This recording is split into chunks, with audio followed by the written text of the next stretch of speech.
Hey everyone, Rob from Southgate Media Group here. Before we get started with this podcast, we have a quick message. If this is your first time checking out the show, we love that you found us and we really hope you enjoy it. What we have to say is for the subscribers. If you enjoy our shows, would you please donate to help keep these going?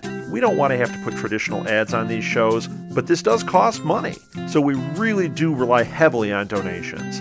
To make a donation to the show, please go to our website, www.southgatemediagroup.com. Go to the page for the show, and in the upper right-hand corner is a donate button. It takes you right to PayPal, and you can donate whatever amount you want. Thanks a lot for listening, everybody. And now on with the show.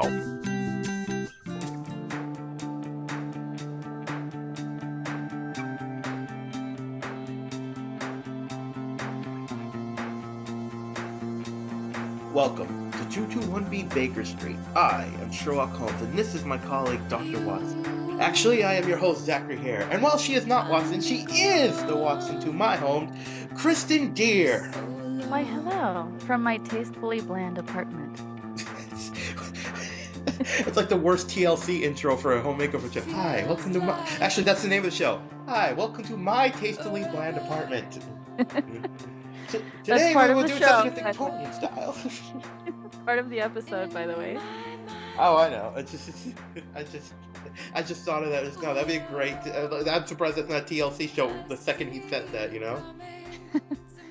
Okay, so we are talking about the season 3 episode, just a regular irregular, and we start off with CBS shamelessly plugging Thursday Night Football. Yes. The funny thing is, of course, I know who he is, but when they showed the promo, I'm like, because I'm not familiar with football, I went, I feel like I should know who he is, and I just realized that. I don't understand it's a CBS show plugging, but are they sure the best show to get the attention of football fans is Elementary?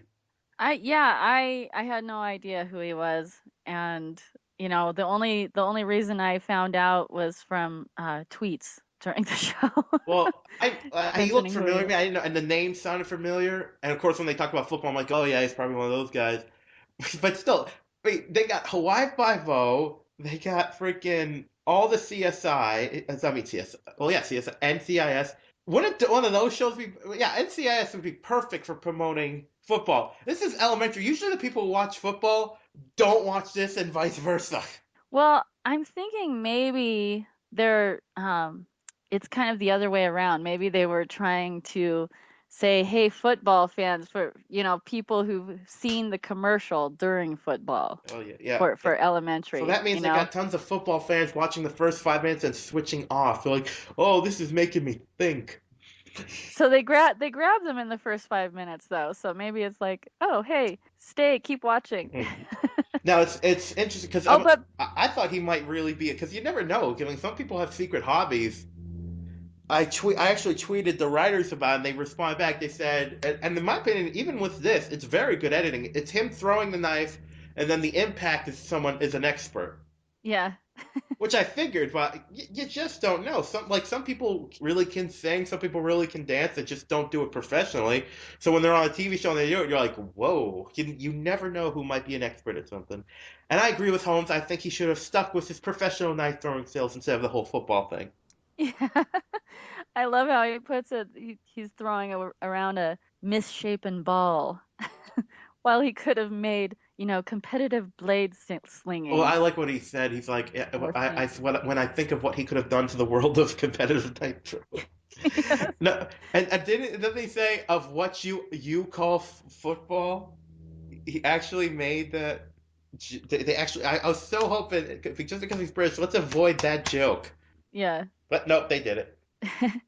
But also I think sometimes Sherlock doesn't understand the masses, Oh He no. understands the few, with his empathy for like a few people, but he doesn't understand how the masses would never go for, blade slinging. I didn't know. Hey, if they showed that on TV, I'd watch that more than football. Especially if they had a woman on a wheel. Actually, I would, well, not for the woman on the wheel, but I would watch blade slinging. I would watch knife throwing over football as well. I'm just not a I'm not a football fan. at all. I am not either. I mean I can watch it with someone if it's my home team, but I just don't care. Actually, I don't even watch for the home team. I just the only sports I enjoy is during the Olympics. That's pretty much it. This has been the sports segment of this podcast. Also, be right at the very beginning of the episode, before he walked in, there was a thing that I liked at the very beginning. I loved Kitty sounding like Sherlock, where she says open, and then practicing with her big stick. Yep. There's a couple times this episode she reminded me of Sherlock actually. Yeah. And we see here after the obligatory football cameo. He did all right though. I gotta admit, the Phil Sims guy. I like how he's like, no, he's like, you're not here. That was a good little bit. Yeah, that was funny.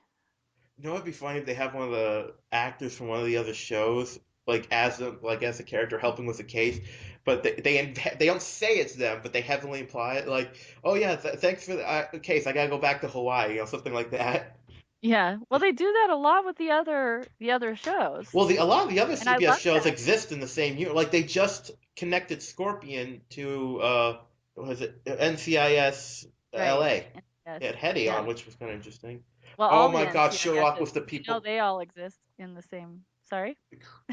Sherlock was the people from Scorpion. Oh yeah, that would be great. Yes, I think it would. So, but okay, so so Watson comes in to actually ask, and of course Kitty goes, "You here for me or him?" Like and she says, "No, that was later." And she wants help on some kind of surveillance case, and she gives Kitty her props. Like, if you're able to track me for a week, obviously you're good at it. Yeah. And I like how I mean, and she even brings up the fee, but Kitty's really not into it, you know. But I kind of like how the Watson mentioning the fee, and then that kind of comes up later at the end. But we can talk about that when we get there. Yes. So, and oh, yeah. and then Kitty, of course, is loyal to Sherlock, and so I kind of like how they did that. She like stays loyal to Sherlock for now until Sherlock says it's okay. You know. Yeah. So then we move to the next scene, and we meet an old friend from last season. Harlan Empel has returned, people. Our favorite mathemat shirt, no shirt wearing. Shirtless. No, it's funny when they did that. I thought it was because in that episode, they were using is projector the right word when they put the. I think it was projector. But anyway, the math was light shining on him and the board. So I thought that's what they meant. But no, he just likes not having a shirt on when he does math. I Yeah, literally thought he's like, they oh, can be closer to the well, numbers. I thought it was because he wanted to feel the numbers on because, like I said, it was shining up. No, he just like, and apparently, if we remember from last episode, sometimes he likes doing it completely naked. But also, so yeah, Harlan was in the episode Solve for X last Yep, season. when they were talking about P versus NP or something, very confusing stuff. But that happened to be the only the only written clue cap I ever did for Yahoo TV. And when they still had contributors, they've since gotten rid of their contributor program and deleted all the content, but it was a work for hire, so the piece is still up there actually. Nice. So you were preparing to come on this podcast and you didn't even know it. Yes. Yes, and the title of that, by the way, if you want to find it, it's Elementary Clue Cap, Sherlock and Watson Run in Circles, then Solve for X. That's the title of the piece. This has been a shameless plug by Kristen Deal. Don't worry, Thank we do you. plenty of those. So, Harlan, he he's apparently he's on some kind of clue. He's doing some math, leads him to location, and he finds a dead body in mothballs, which I didn't even know they still had mothballs anymore. Yeah. And and I love me some shirtless nerd just for quirky personality reasons too. So I was very happy to see Harlan. You know, just because you said that, you're gonna get a lot of pictures on your Facebook from shirtless nerds going, "Hey." No, thank you. No, I like the whole quirky personality thing. That's why I like it. Yes, so of course I do like where like the officers on the scene said you seemed agitated. It's like, yeah, I just found a dead body. Yeah, I love how he's all annoyed, trying to explain why he was there, frustrated with normal people not understanding his maths. And this is why it's hard for nerds to get along with normals, especially when explaining when explaining his innocence. The lack of logic in normal people can be Oh infuriating, yeah, you know. believe me, I know. Sometimes I'll watch a show, someone will ask a question, I'll just yell next to him, "Why would that work?" Yeah, why do something that makes no sense when you know you won't get what you want? This is why illogical people can really frustrate nerds. Yeah, so he finally says, I know Sherlock, that's why he called me here." So then they go to the crime scene, and he starts following Sherlock around like a puppy. I Yep. mean, this was Lost Puppy all the way. Yeah, definitely. And they're investigating the scene. They're talking about what they found. Although, oh, and they're talking about this. By the way, a contest that you find online, hosted by someone anonymous. What could possibly go wrong? Yeah, that's kind of crazy. I got a tweet last night that said, "You won, click here." Guess what? Didn't click. Nope. That's goes right in the trash. I got a call there was a number on my phone. Left a message. I called back. It said, "Excuse me, we're looking for," and I swear to God, it was a phonetic mistranslation of my name. So I think it was some kind of spammer. Yeah. Didn't give him my name. See how Right. simple that is, Harlan. Just hang up or Uh, don't call. when he said it was some random contest, I'm like, of course it leads to dead bodies. Yeah, only crazy people in TV shows do this kind of stuff. Right. Although I guess there's a similar thing, but I mean um there are real like Of puzzle course. games and I mean you have geocaching, it's like a math puzzle geocaching, but Guess what? I'm guessing you're not you going know through who's New putting York it on, City at night. right? I mean, you know who's putting it on. It's like, you have to know what's happening and who's involved and be safe. What kind of smart person would do this kind of thing? And you can't even say that it's just him being a little weird. No, apparently there's like 20 people, stupid people, Yeah, smart, stupid people searching the streets of the city. I'm surprised they didn't get shot by normal criminals. right. I mean, full disclosure, I'm a puzzle nerd, so I love everything about this. It's just that I never did any like geocaching, like regular geocaching, because I also love having all my body parts and not being attacked by serial killers, you know? I love playing Clue, but if someone sent me a letter saying a murder has occurred in this house, go figure it out, I'm like, no, I'm staying home. Yeah. And of course, I like when he's like, how much were they offering as a reward? And he says, and he's like, oh, did I not mention the money? And you can tell Belle just looked at him like, no, you didn't. I wanted Belle to say something like, no, you didn't. Yeah. But a look can say it But all. you get a lot of things just from the eyes on this Oh show. yeah. Yeah. And then they find out that the number is there. It's been covered over with paint, which is very odd. So they think the killer showed up and for some reason is trying to stop the hunt. Yeah. Now, Oh, and also I love Gregson basically sending Sherlock to his room, but in this case it's to the crime scene, you know. Gregson kind of, he's not having any of Sherlock's excuses or giving any concessions. He just wants excellence from Sherlock, as he noted in the premiere. right. And Yeah. of course, once I notice a trend here of referencing classic Holmes that they usually don't do that much because this is the first episode where he openly calls them his irregulars. Yeah, I love that Harlan is an irregular, which, I love, nerds, weirdness and things that are irregular, so But that's the second direct classic Holmes reference we get this Right. season.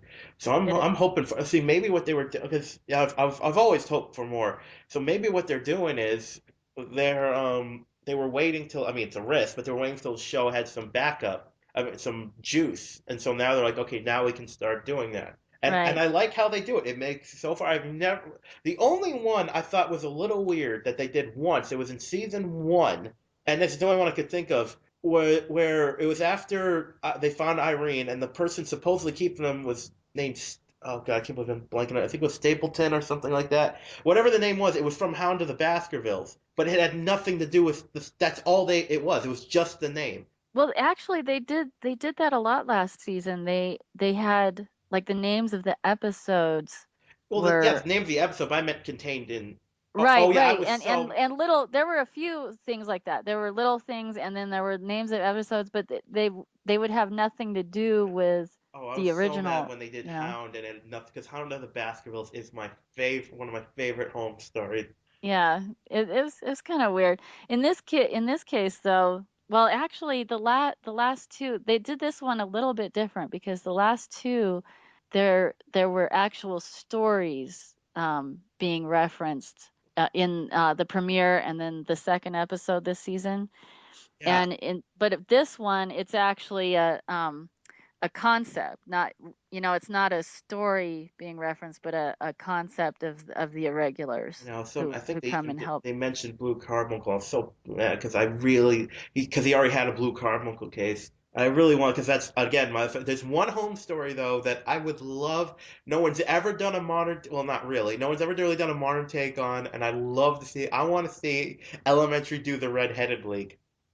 Oh, okay. No, but Right. I just love. Well, I mostly love it because the one they did because Jeremy Brett's my favorite Holmes, and Okay. there's this great scene where well, it's from the books, but they played it so good. He Red Haley he tells him his story, and they just burst out laughing in his face because of how stupid this is. I think that was really the only Holmes stories where the guy who brought them the case was an idiot. Yeah. He's like, That it's the weirdest thing. This happened. This happened. Holmes and Watson are like, oh my god. they could do that well on this show. I would love to just see some. The funny thing, Sherlock Holmes in the 22nd century actually did a version, Yeah. but It might be kind of perfect, elementary for something like that. oh man, there's so much. And this show, would I hope they do it. They've never. I mean, the Pips was a pretty direct adaptation, so I'm hoping we'll see more. Yeah. Yeah, I mean so we already have two stories. I mean so this is the first time they didn't have a story, but they did have a whole concept and that's really, keeping with the original. And so I'm thinking, every episode they're going to have something major like that. I would love that too.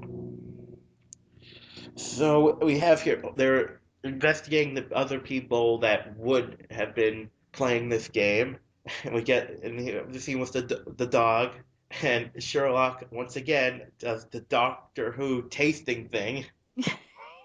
It's just he just tastes and goes, "Poof." Yeah. I love that the dog eats it. Yeah, and they're both like, why did you just do that? And he tells them about he tells them about the crumbs he found in the dead man's pocket. Yeah, And he tasted it. I thought it was moldy cheese. It's like, why are you? I know. I said this because they had this in the episode last season with the anthrax Yeah. and other things. But I just want one time for Sherlock to do that, and it's something really bad. Like Yeah. really should. He's like, oh, what's this? Oh, poison, thunk. Of Yeah. So, of course, it can't be, deadly course poison, or not. else we wouldn't have elementary anymore. But yeah, I love that whole segment actually. I love Pepe. I love that he eats Sherlock's spitted dog treat. I love that Sherlock ate the treat. I love that Sherlock ate the disgusting pocket crumbs. And I love that Harlan's reaction and that he initially thought that it was the treats were rancid cheese. Love that whole section.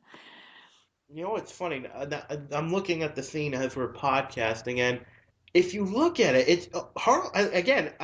Now that I've said it, I'm seeing it more. We got the dog on the floor, and Harlan sit. I swear, Harlan looks like a scared puppy. They're really Yeah, treating him like Sherlock's lost dog in this episode because the dog's there barking, he's there cowering like a beta male. yeah. I just think that's a little But what it is.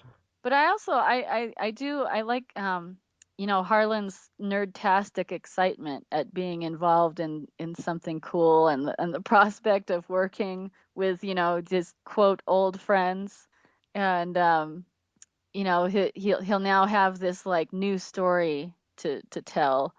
I think this is like the scene right before, where Harlan gets to be excited and he's all I mean gets to be involved and he's all excited, and it's like adding some excitement to his life. It's kind of hard out there for a nerd. Yes, and of course, I also like his sense of fair play. Like he believes like you shouldn't cheat, you shouldn't like the spirit of the contest and all that stuff. Like Ha- he gets really mad if he believes you're not playing fair. yeah. And but he loves the idea of being involved with people he believes in, and I love his excitement. Yes, and of course we get more with Kitty talking with Watson, and I like how they're not fighting anymore. They look like they've gotten rid of that. I'm glad it was just like because it makes sense. You just meet someone you might argue with them, and it looks like they've gotten rid of that, which is a good flow for me.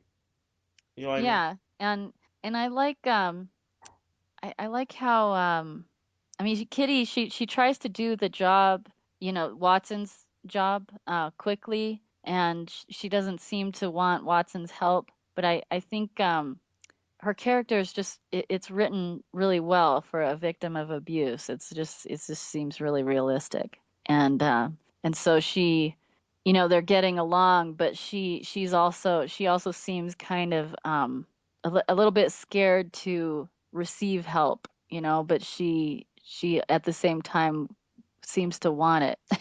And also to Yeah, trust someone. That's obviously big. But well, we find out this right. episode that she wasn't just abducted and abused; she was raped, Yeah. which is I mean, that's a whole nother level. Yeah. So it kind of goes beyond the original Kitty character from the original homes. So they're really taking it out there. Yes. So the next part of the case, still investigating the other people playing. Oh, of course we get that. Sherlock Holmes. Oh, good, you just had sex. Excellent. I love that he can correctly identify Joan's sex voice. Hello. Yeah, it's just, well, as we know, and as he says, Sherlock firmly believes in regular sex to keep the mind clear. Yes. I can get behind that method of thinking, definitely. And it was great to see Joan's boyfriend again. We don't get to see that much of him. Nope. I love it's like, let me just put on pants. And when he said that, and then you heard the zipper, I'm like, how big are his pants?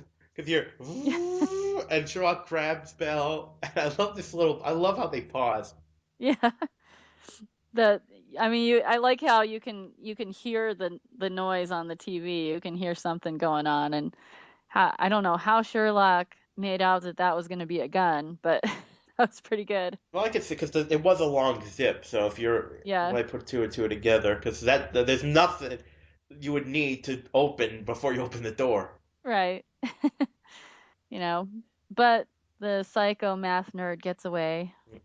What a weird it's a weird thing to notice, but what a weird layout for a apartment building. Get a front door, back door, the hallway. I've never seen an apartment layout like that. Yeah, I think it's just for this episode so that the the guy can get away. Probably. But I also like how we can fully get past Bell's previous anger with Sherlock. Yeah, We have closure on that now that Sherlock is made up for it. yeah. A lot of shows would still harp on that, but obviously this one's not going to do that. And I just say, I don't know what it is. I don't know if they didn't tell them what was going to happen or whatever. But if you look closely, the reaction from Johnny and of John Michael Hill looks pretty realistic. Yeah, it does. Like Johnny especially, no one jumps that high by acting. I think Well, either they weren't. I don't think they were expecting how loud. I bet that sounded really loud right next to him. it must have. Yeah. It did look like they probably maybe they just exploded a balloon in their next to their heads or something. I, well, Something to get a little shock, a little jump. maybe they said to them, "Don't worry, we're not doing the explosion till the next take," and he's like, "Hit the button." Yeah. I'd love to see the background on that. See what was Definitely. going on.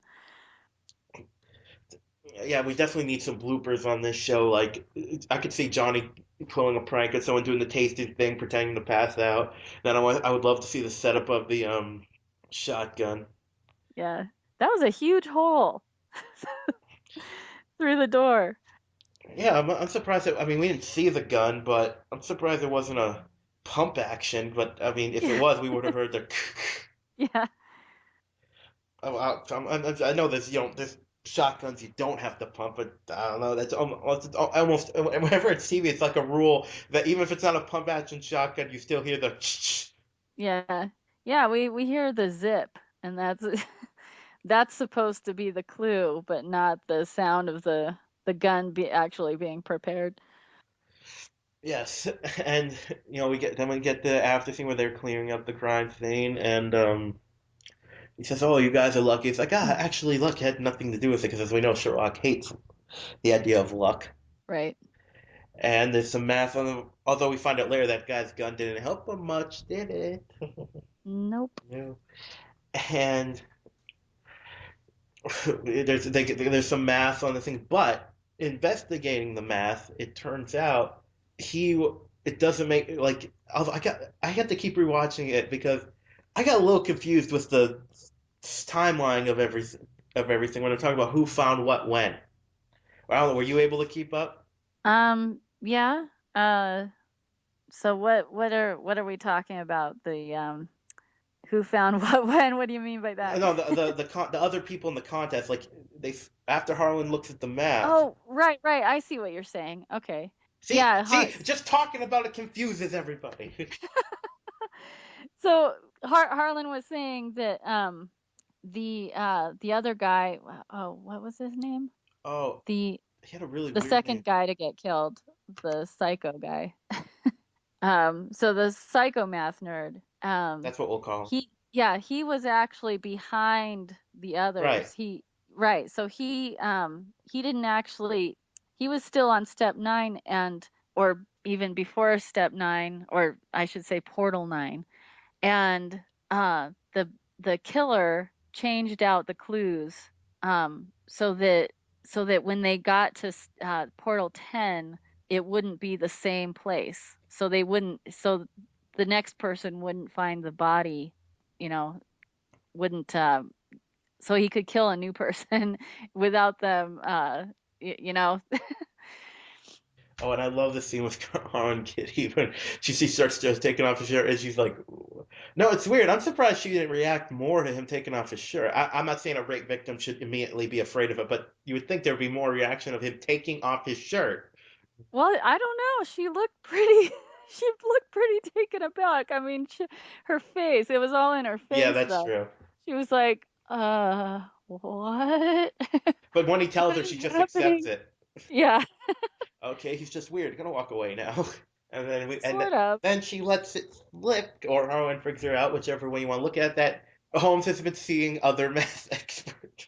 Well, I think Harlan was kind of putting it together. I mean, he was kind of trying to deduce it on his own, and then just seeing the look on her face kind of gave him another clue and another clue. And so I think he was trying to figure out why Sherlock hadn't contacted him.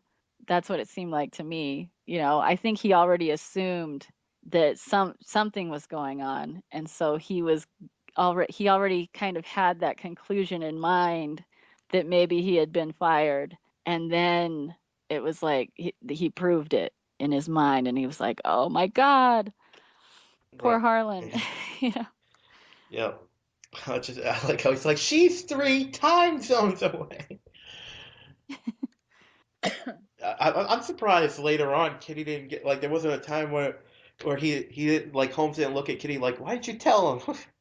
Well, I think it wouldn't have really fit because she didn't really, Yeah, I mean, he was already going in that direction, you know. He kind of figured it out on his own. yeah, and of course Holmes, although Holmes meeting Watson's boyfriend, not much. There wasn't much to it, was there? No, I think it he was he was so rude. But I think he was, it's like he was saying that, I mean, the way he sat in the apartment, the way he took the glass when she offered him water, like as if it had cooties on it, and the way he was talking to Andrew, uh, it was it was like he was saying, this is all so bland. It's also for, for regular people. And then he says that, and that he didn't realize she was like everybody else, and the way she has it, her apartment decorated, I mean, it is pretty, it's kind of bland. There's not much of her in it. We still don't see, you definitely can't see who she is based on how her apartment is decorated or anything like that, and And of course, and Andrew's just the way he acts, just a regular guy trying to be friendly and funny. All this is just for regular people. it'd be really funny if because I'm hoping they explore the relate something between Holmes and him as Yeah, those season progress. It'd be great if like he's just not he just keeps being nice to Holmes and Holmes just keeps being a jerk. yeah. And I love how what was the line? Your home is utterly pleasant, and it's like an insult, How about Watson appears? I think he said well sexed. Is that the term he used? Yeah, and that too. And how about there's Adequately like sexed, no adequately reaction from sexed. him when he says if someone said that I'd be like what did you just say?" He's just like okay and just and then well I'm guessing Watson has warned him about home so he was probably prepared on some level. Yeah, I kind of assumed that too. It seemed like she she had prepared him or something because she didn't seem to um try to protect him or Well anything. they I think they've been together what 2 3 months by this point maybe a little longer. When I'm just maybe it was kind of a test to see how her new boyfriend would react to that, Well, and we've all see. done that. We all got the crazy best friend or crazy good friend. So when we're dating someone, we like, okay, let's see how this goes. Can I ever have him over my house again? Yeah, I mean, but it kind of seemed like that, like, let's see how he reacts to this, and see if he'll fit into my life because this is how my life is, Exactly. with this crazy person in it. But everything Sherlock said though, the adequately sexed thing, I mean, he's just saying everything is normal, everything is adequate, but there's nothing special here. Yes, and after and of course the real reason Watson comes over, she wants to talk to Holmes about Kitty because Right. she's still like it's like Kitty said earlier, she's still a counselor or a healer at heart, even though she's now a detective. So she's telling Holmes, you needed help now she does. This is not good for you or her to be going down this road without any assistance. Right. And I mentioned this in the first podcast that Sherlock is almost like another abuser, in a sense, channeling her feelings into her work, which helps him, but she's going to need Watson's help to save her from him as well. And and also to help him by showing him that he's, hurting Kitty further in the long run. And I mean, it's not on purpose, but you know, they so I mean, Joan is sort of like she's sort of like the mom here. Sherlock thinks he's the dad, but he's really just another child. And Watson kind of calls him on it, and she's acting like his mom again too. It's been mentioned many times over and definitely since even more so since they added Kitty that like they're gonna be like the parents and she's the daughter, but I like how Watson's like, Yeah. no, Yeah. no. No, I mean that's where Sherlock he wants to be this something he's not here, you know? I mean, he's just another kid. Yes, yes, and he's trying like she's trying to get Holmes to understand that while he's helping Kitty on some level, he's in a way it could turn to something else if she doesn't face what happened to her. Right. So as they're trying, and I like this. So next scene, of course, he's talking to Harland about the math. I like how because in a way, like they've touched upon show that Harlan can figure things out like Holmes, but as always, Holmes figures out the stuff that no one else can figure out. Right. So Harlan's like, oh, it's weird. Like he was actually behind me, and so he could have got this. It's weird that they changed this and that thing. This doesn't make any sense. And he's just seeing how it doesn't make sense. He doesn't see why it doesn't make sense. Right. He's still thinking the killer is some random guy targeting people who are on doing the hunt. Yeah, even the viewers are ahead of him on that one. Yeah, Yeah. but so And Holmes. I love oh, sorry, No, what? go ahead. I love Sherlock stating the obvious, games are for idiots. But more correctly, I would say, following clues put out by an anonymous entity, which leads to shady looking warehouses and dark alleys. That's for idiots, Yeah, like we were talking about right. before. I'm surprised no one like Holmes never said that to him. Real. I mean, I know he said like you said games are idiots, but he never. I want. I want to see Holmes go. You followed breadcrumbs by someone left online, and it went badly. Shocking. Yeah, And and who gives out $1 million? I know. Anonymously, Right. I mean, I can see that group. I mean, if that group put on everyone's like, oh, everyone thinks it's. I think they called it Camel. I don't know who it was No, I mean that that's they what they said. said. They thought that it's like, but if a group like Right. that does it, they're not going to do it anonymously. I mean, because they can just put. They don't have to have a person in front of it. They can just say, "We're doing this. Here's your prize. Go play." Right. Yeah, I thought that was kind of weird doing all this anonymously because what's the benefit for the company, for the corporation, putting out the prize? I mean, unless they do it at the very end and make everything known, but that would be ridiculous. That's just it's just so dangerous. Yeah, I just and then of course they're talking and Holmes like, wait a minute, let me check the timestamp. And he's like, what? And he's like almost offended. Like he thinks Holmes is. I think Holmes he thinks Holmes is checking his work because he gets Yeah. all huffy. He's like, it's all there. It's all there. He's like you didn't find another clue. I think you found another crime scene. Yeah. So we I just they relate and he's Oh, oh I wanted to say one thing. I love Harlan's kind of faulty reasoning based on his wish for math nerds to be heroes and saviors of the world, yeah. you know?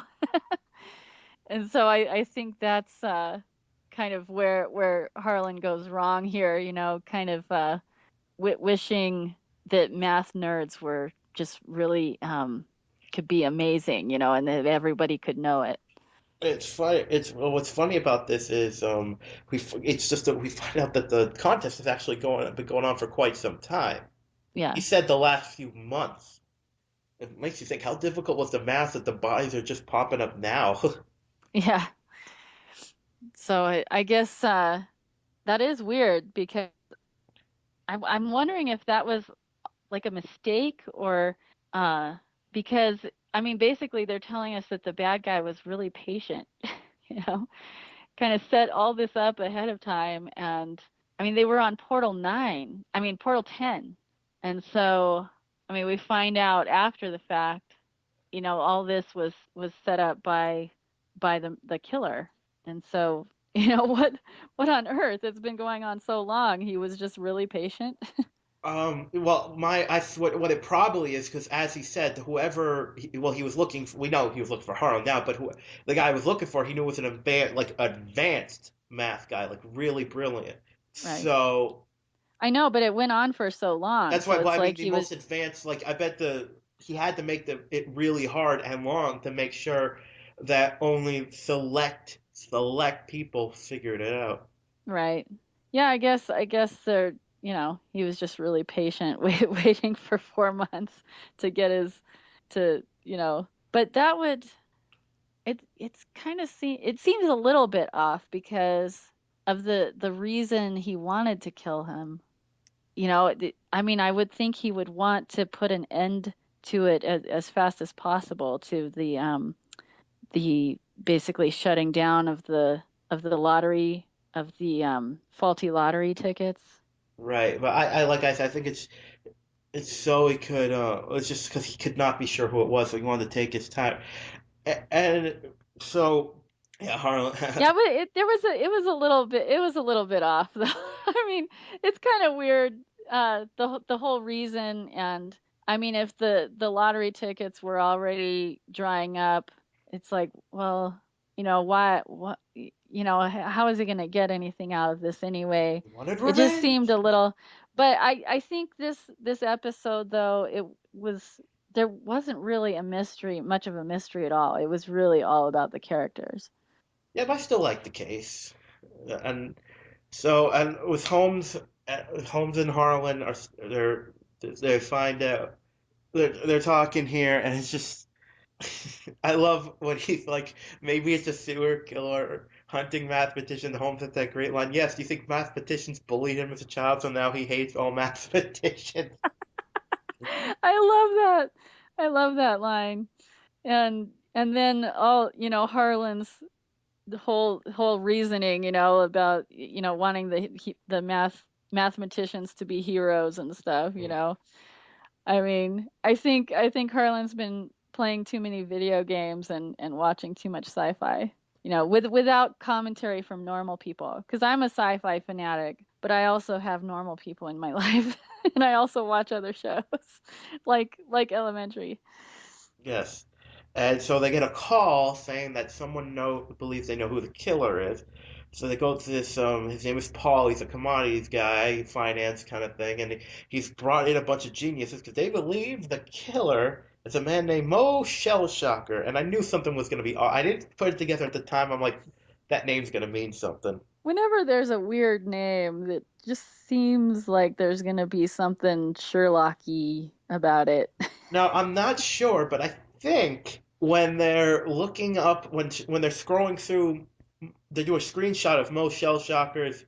I think they even show the lottery ticket thing. I am not sure though because you see a post and it says it's not luck, it's cheating, and that sounds like it means I mean, I can't read what it really says, but yeah. So I mean, I wouldn't be surprised if the writers put in a little Easter egg like that. That's definitely something they would do. And I do like the line. It's even funnier when we find out who Paul is later. And actually, I know this actor. He was a regular in well, he still is in the TV show Justified. So it's nice seeing him again in this. And Okay, I never saw that, but I like it. And we have that line. If it wasn't because of like we'd probably be enjoying the math. right. And then, of course, Holmes figure they're out. I love, especially when we find out 2 seconds later that he is Mo Shellshocker. He's like, he's a crusader. He's brilliant upon like his name. He's like combined with and Holmes, and it's really funny when you rewatch it, knowing Holmes knows it's him because Holmes is just looking at him like, Yeah, "Are you done yet?" yeah. I love that part. It's hilarious. The look on his face, like waiting for him to, okay, when are you gonna stop talking this way about yourself? Yeah. How awesome you are. And oh, and I love I love his alternative name, Choker Helmut. I know I should have gone with Joker Hellbot. Yes, and he As talked. if, as if he wouldn't have figured that one out either. Right? It's like yes, that's why Holmes figured out because it was motion. So he's talking. They're talking to each other about like he's trying to do good and stuff. That's why he wants to he wants to make math safe for the world. Yes.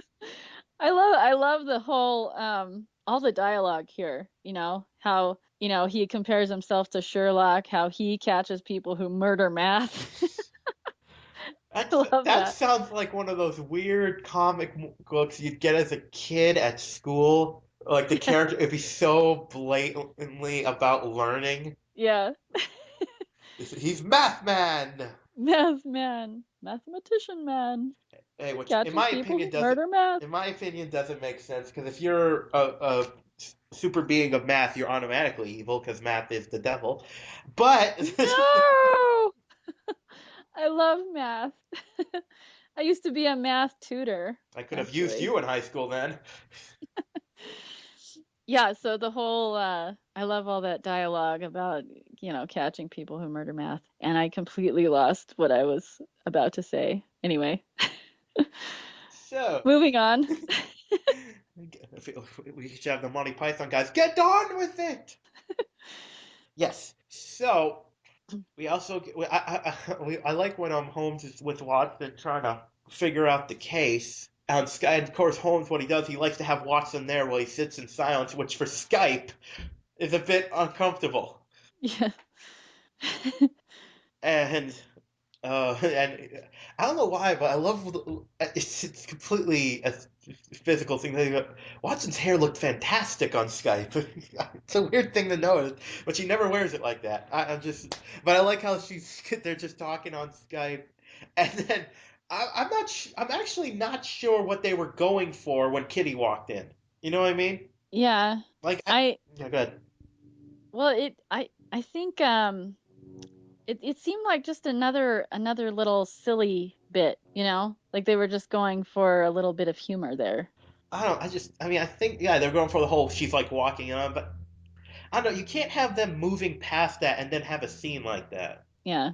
I don't know, it was a little odd. Yeah, it's nothing big. It just I felt out of place. I don't. I think because they're progressing everyone's relationships. It just felt that would have been better, like maybe last episode or something. Yeah. But that's neither here nor there. And of course, they're talking about the case, and they're saying how it doesn't make any sense because the guy can't. I mean, he doesn't know. It's like he doesn't know what he's looking for because if he was trying to kill these specific men, like the first guy that died was very large, so he would have prepared for dealing with someone of that size.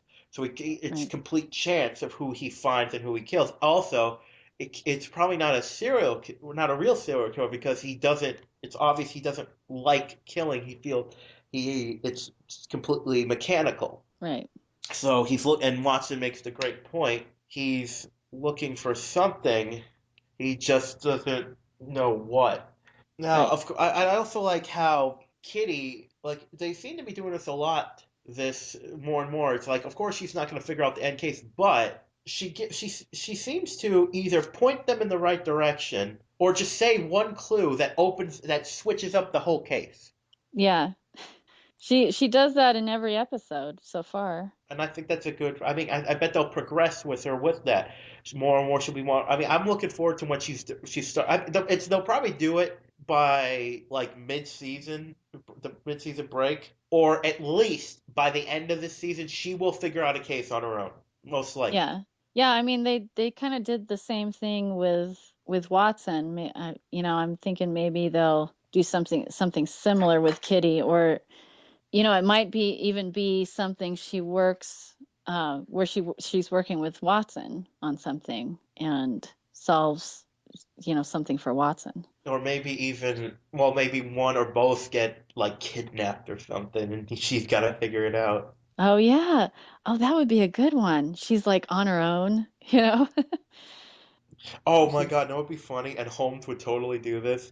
Um, like the whole episode, you think Holmes is kidnapped or something, and Watson and Kitty have to figure it out. It turns out it was a is the test. yeah. Oh my God, I bet they'll do that. I would not be surprised at all if they do that. That, yeah, I think that's right within Sherlock. That's Sherlock's personality right there. Yeah, He would definitely. definitely do that. So, after talking with everyone, Holmes makes a call to Paul and says, I know who Mo Shellshocker is. I like how he just outright just says, "Hey, what's up?" Oh, of course we get another Holmes voice, one of his many little quirky little accents. And I gotta admit, Johnny's pretty good at it. That's that accent is hilarious Oh, actually. they always are. But aren't we're missing something though, right? Because there was the whole part where he talks with what's his name? Harlan? Harlan. Yes. The whole part where he talks with Harlan about Why he does what he does, and for, yeah. and well, and why he cut. He's like, why'd you cut me loose? Why'd you fire me? He's like, what? And I love when Holmes is like, Kitty, I think we need some tea, and Kitty just leaves. He's like, yep, I'm not getting in the middle of this. Yeah. I mean, I don't like I don't like it when people I work with want to have some kind of personal relationship either, but this wasn't really the best way to handle it. Especially for someone who like Sherlock who hires people such as Kitty who have way beyond special needs, you know? Right, I mean, he could have just told Harlan that he doesn't like to have friendships with the people who work for him, and he doesn't want to be going to any parties instead of, deeming him as needy and basically a nerdy loser, right. kind of indicated by his tone and his chuckle at, being invited to a nerd party, Well, it wasn't even that. It's like Holmes. It's a party for like period. Like it's because being sometimes a loner myself, I know how that feels with the way Harlan feels. But Harlan takes it as Holmes didn't want anything to do with him. But Holmes, it wasn't. It's the one of the few times you can say it's not you, it's me. Right. Like Holmes just he's not a social person, and when you're lonely like Harlan probably is, the first person who even treats you with even a little bit of respect, you immediately want to keep them around. Right. And so, but I thought for someone who's sometimes really empathetic with people, it seems like Sherlock shouldn't have been so flabbergasted at Yeah, Harlan's yeah. I reaction. felt that was something like that. I felt was season one Holmes. Yeah. I mean, it was that his tone, that chuckle when when he was talking about being invited to a party, and the look on his face. I mean, it was like he was saying, oh, you invited me to a nerd party. It was like he was making fun of him Yeah, almost, I just I because Holmes wouldn't go to the party obviously, but the just cutting him out of his life.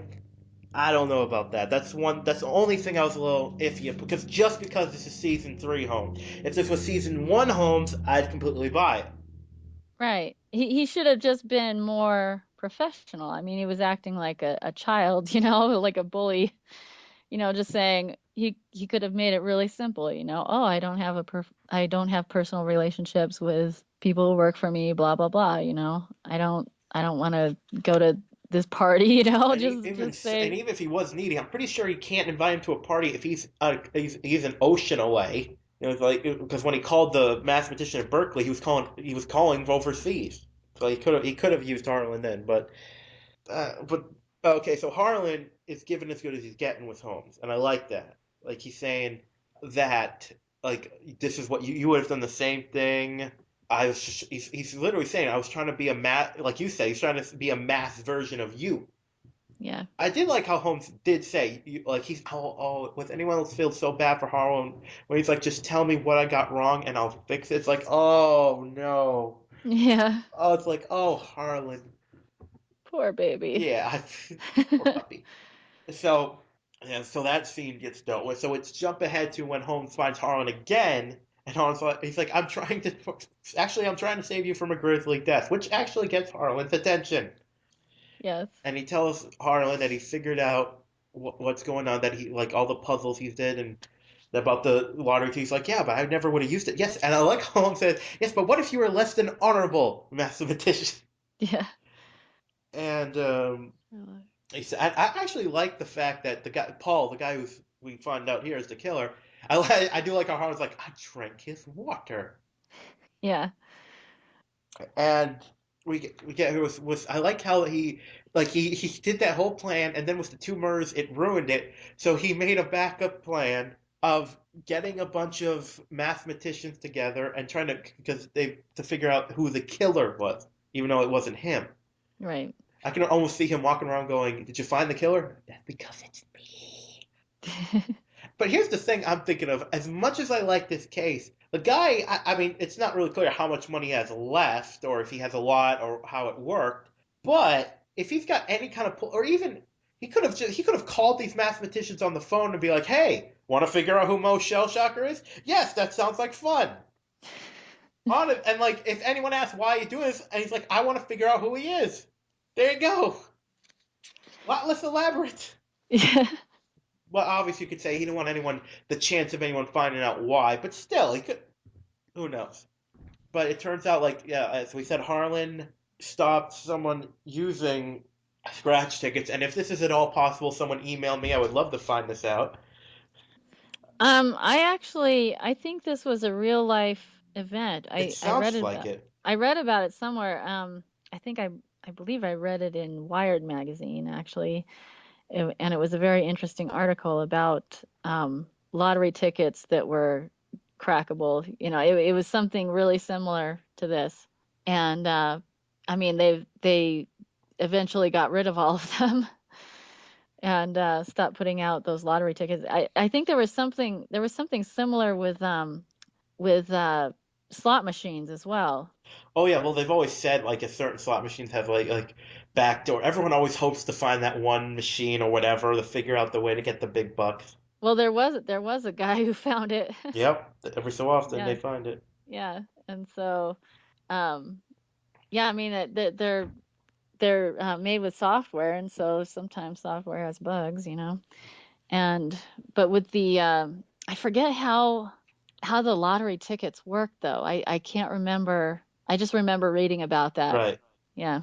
Well, and this one, so he tells Harlan that about like why the guy that was all elaborate ruse about like he wasn't sure who like when it came time to the final stage when he would have to kill them. He had to torture them and keep trying. But after two murders, obviously everyone would know not to do the hunt, so he had to use another plan.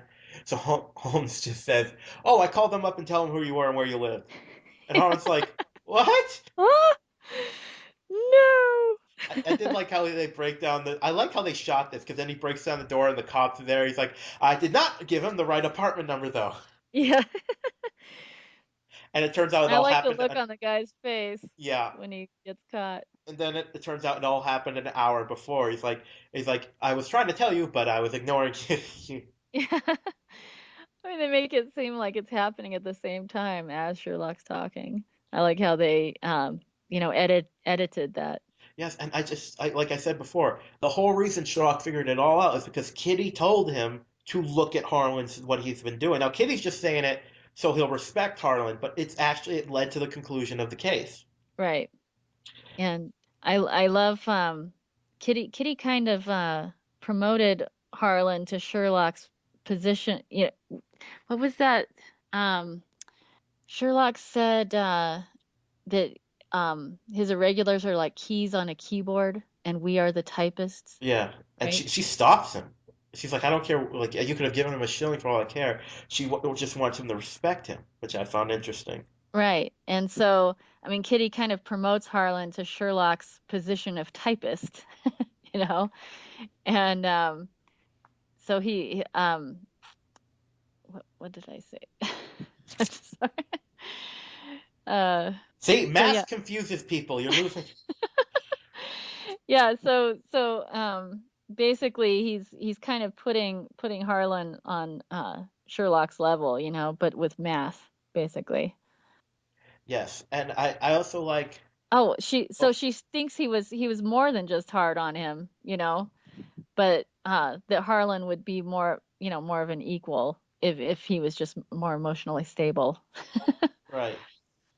So I do like how he pretty much tells him that that he respects him. Well, in a way, he says it without saying it, but he tells him about the like he tells him that he told the cops that he made up that he was Mo Shellshocker and that the government that he used his connections to trace any links to someone who the government's already looking for. So now he can keep doing his work without worry about getting caught.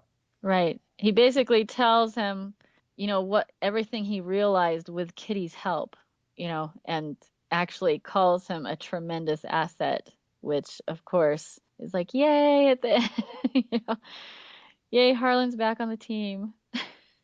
Right. I wonder if he'll pop up. Well, I don't know if he'll pop up again this season. but we'll see. Yeah, at least once a season, please. So and also something we kind of mentioned, but Kitty finally she agrees to go to the counseling. And right away. So and it's good. And it'll be interesting to see how they progress with that. But before that, we have Watson comes over to talk to her about the case, and turns out there was this. This sounded like it would have been an interesting story to have as a main story, the whole hidden painting thing. Yeah. It turns out that apparently that's why the guy was looking at it. And now, instead of telling her client, she wants to release it publicly because she believes that's the people should have access to it. When you think about it, is very communist. Yeah. The painting belongs to the people, comrades. The people The people. belongs in a museum. It's Indiana Jones. So do you. um, Yes, and I like how Kitty. It's obvious Kitty doesn't care about money at all. Like she's like she's doing detective work. She's got a place to live. She's fine. Right. But I love their mutual acceptance of taking no money for solving the case, and Joan kind of I it's like it seems like Joan gets to prove to Kitty that she's a good person and someone who can be trusted. So it's kind of the perfect outcome. So that Kitty knows that Joan is truly on her side, and the fact that they didn't get to take any money from it. It's that's the perfect outcome. So she can see that Joan is on her side, and kind of leading to full acceptance of Joan's wishes, that she can go to the support group. And she You even know, has Watson go with her. yeah, and I think that that was so realistic. That kind of the roundabout way of uh, um, doing what she knows deep inside will eventually be good for her, but Yeah. she can still say that she doesn't believe in it. Well, and if you look at her, I swear to God, when she's at the meeting, she had the same look on her face as Holmes does when he's at his A Yeah, meeting. she does, definitely. She even like rolled her eyes a little bit. Yeah. And but I like that she's doing it so that Joan will accept her, and so they can kind of have peace working together. And I love that ending moment of, they get to the end of the line and Joan is sitting there at the group with her, indicating that she's in full support of her. Yes, and it's a lot like Holmes. Holmes resisted AA, but like he definitely like he knows now that it helps him. Yeah. So that's how the episode wraps up. Now, something I forgot to mention earlier in the episode, I think it's worth mentioning, is Holmes' extreme rudeness when he goes over Watson's house and he doesn't even say hi to Clyde. Oh yeah. He didn't even acknowledge him, and he didn't even look at him. So rude. Poor Clyde. Yeah, we can see why Clyde, when the judge asked who do you want to live with, Clyde looked up and said Watson. We didn't even get to see Clyde. Yeah, you just saw his terrarium. Yeah. You didn't see like any movement, any little, Maybe he's dead. How dare you? Hey, I tweeted him and he didn't respond. Oh, that's so rude. Yeah. Well, then I'm in the right place, aren't I? Because Holmes didn't even say I don't. Oh. All right. So, what did you think of this episode overall? Um, I loved the episode. I like that and I like that Sherlock kind of learns the same lesson twice, that his irregulars and the others who work for him are people too. And they may offer more than he would assume if he can just learn how to be nice to them. And they may even be more brilliant than he assumes if he can just get past his own brilliance. And so I basically, I didn't really care about the mystery much at all on this one. I really just cared about the characters, and I I could have just talked about the characters this whole Yeah. time. Okay. I'd be happy with that. But yeah, I love all the character development. I love seeing Harlan again. He's one of my favorite irregulars. I think that could have been the name of the episode. Irregulars are people too. Yeah, regulars are people too. Yes, and for me, well, I'd like to remind our listeners, if you want to get in touch with us, please You can. We have a Twitter, Baker Street Pod, and Facebook, Baker Street Podcast, and of course, Baker Street Podcast at gmail.com. Please feel free to message us. We would love to hear your thoughts on the show and, of course, on the podcast. As for the episode, yes, it's another one where it was more about the character. I mean, there wasn't really a mystery to figure out here because even though the clues were there, it was more just step by step, and like you said, more about character development than anything else. But yeah, good episode. Nothing I really had a problem with. Everything progressed nicely. Case wrapped up good. The characters had good connections, so good with me. Now it's time for Kristen's Clue Cap. Woo! Yay! Okay, so the crime was the killing of two math nerds. So the first clue was that the body was found in the first body was found in mothballs, and which we learned that conceals the odor. So perhaps it wasn't the killer's intention to leave him there. And then the second clue, the first guy was shot in the foot and then the knee. So that led to it, the idea that it might be torture. And then the next clue, there was new paint on the wall, and then they find that there's a phone number underneath. So the killer didn't want anyone else following the clues from there. And then the next clue, the dead nerd had dog treats in his pocket, or dog treat, pocket crumbs. So he knew one of the other nerds on the team. So that was the person who she gave them more names. Okay, and then the next clue number 5, one of the nerds is basically a psychopath. Uh, and so they track him down. But then of course, number 6, the clue at Portal 9 was changed so that the players would go to a new location and that's where the psycho player, the psychopath math nerd, is killed, and also tortured. Okay, so at that point we know that the person creating the game is the killer. Okay, so number 7, some guy named Paul says that a blogger named Mo Shellshocker is the murderer, who of course is Harlan.